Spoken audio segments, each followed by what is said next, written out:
quhet tubimi javor që kryejnë muslimanët në xhami dhe në cilën ditë është ai?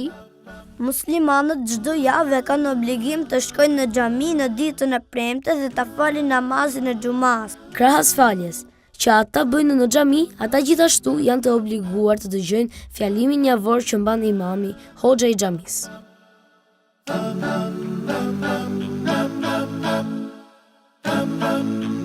Çfarë obligimesh kemi ndaj prindërve? Ne kemi shumë obligime ndaj prindërve, pasi ata janë shkaku për ardhjen tonë në këtë jetë. Ata duhet t'i dëgjojmë kur na urdhërojnë për punë të mira. Kujdesi ndaj tyre duhet të shtohet kur ata plaken.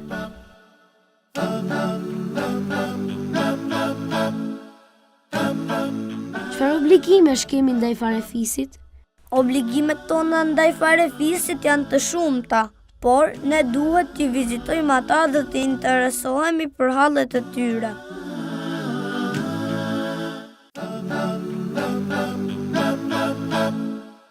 Çfarë obligimesh kemi ndaj fëmijëve? Fëmijët duhet t'i respektojmë dhe t'i përshëndesim. Po, ke të drejtë se Muhamedi a.s. na ka treguar se Xhibrili e ka porositur shumë atë për të respektuar fëmijët.